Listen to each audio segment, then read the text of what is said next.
Hey, what's going on, everybody? Coach Neal, Soldier Up Sports, and we just dropped our brand new Athlete Speed and Conditioning Program. So let's talk about it. The first thing you need to know about traditional speed and conditioning programs is they don't work, they never worked, and they're never gonna work. Because conditioning is the process of increasing aerobic and anaerobic capacity. Not only will these things make them better athletes, but they're key in reducing sports-related fatigue as well as developing speed. That's right, speed. Problem is, traditional conditioning practices don't understand the connection between an athlete's current capacity and the metabolic changes required to increase it. For example, the most common conditioning practices require athletes to run a fixed distance within a generally accepted and fixed amount of time. That, or they just require some hyped up form of running. Hill sprints, stairs, suicides, whatever, and without any basis whatsoever on how the body works or what increases in capacity, if any, the workout is actually capable of producing. Pretty much, it's all subjective. But if we're really talking about conditioning, then nothing is subjective. So it's not as easy as just running some hills, stairs, or doing some suicides. And you definitely can't fix or generally apply time or distance. Because one, for an individual athlete to receive the level of conditioning they need, there's nothing general about it. Two, speed, which can actually be used to measure and improve conditioning over an entire training cycle, equals distance over time. But in fixing them and having athletes run, say, 200 meters in 25 seconds, we're arbitrarily predefining an effort that whether or not an athlete can exceed it, meet it, or fall short, it can't be measured. And ultimately, it can't be adjusted for effect. So at this point, we're just running to run. Now, let's say you have an athlete who's actually capable of running 200 meters in 22 seconds. By asking them to run it in a fixed time of 25 seconds, you're asking them to perform at a reduced effort. And operating at a reduced effort isn't going to produce any of the metabolic changes they need to develop to potential. Okay, yeah, there is this thing called max heart rate, and then there's all these tables and charts that assign a percentage of max heart rate or effort to a variety of goals. But those tables and charts are only applicable in the world of fitness because sports and being competitive don't care about what percentage of what you're operating at. It's 100% or bust. Now, let's say you have an athlete who's only capable of 26 seconds or less. You're asking them to perform at an impossible effort. And yes, conditioning is all about increasing capacity, but there's a huge physiological and psychological difference between developing an athlete based on what they're currently capable of and then asking them to do the impossible. And honestly, I feel like this is where we do the most damage, especially with younger athletes, because who really knows what they could develop into?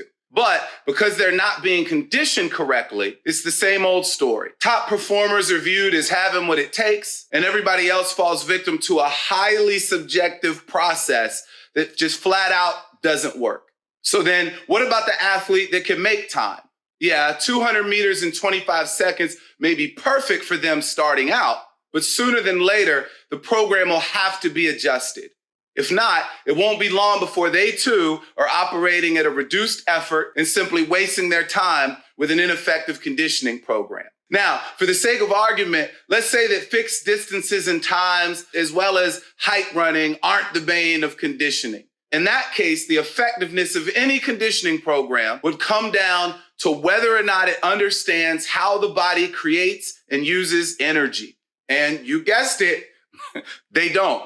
So how do you know whether or not a certain program knows how the body creates or uses energy? Well, you can usually tell by the amount of rest time between efforts. So if you're running, say, 200 meters in 25 seconds, then resting a minute or more between efforts, well, unfortunately, that's not conditioning.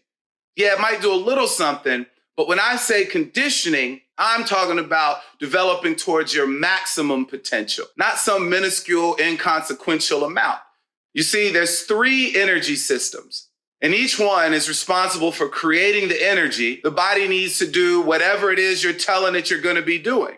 These systems are also responsible for knowing how often a certain effort is required and ensuring that the body can continue performing time and time again, especially as it relates to the specific competition. And this is exactly the function of conditioning. And this is exactly where traditional conditioning practices just fall short. Because depending on the amount of effort, the duration of effort, the rest interval between efforts, and the total number of efforts, these three energy systems are dovetailing the perfect combination of this and that in order to prepare the body to do whatever it is you're telling it you're going to be doing. But when your program isn't giving your body the correct instructions, well, that program is trash. And we know it's trash because we can take any athlete, regardless of their current ability, who's been doing everything their coach has asked them to do all season, and at the end of the season, put them on our AMCS program and increase their times 5, 10, 15, or even 20% or more through proper conditioning alone. And no, I'm not knocking any coaches, because they're only doing what these long-established schools of thought made them believe was the best way forward. But now it's time to change the game. And I mean to the point where a lot of these athletes we thought just didn't have it in them are going to start coming out of the woodwork. Because that's what I do here at Soldier Up Sports. I pioneer innovative sports training curriculum and technologies that work. And our Athlete Metabolic Conditioning and Speed program does just that. And yeah, it does it better than any speed and conditioning program on the planet. There is, however, one requirement.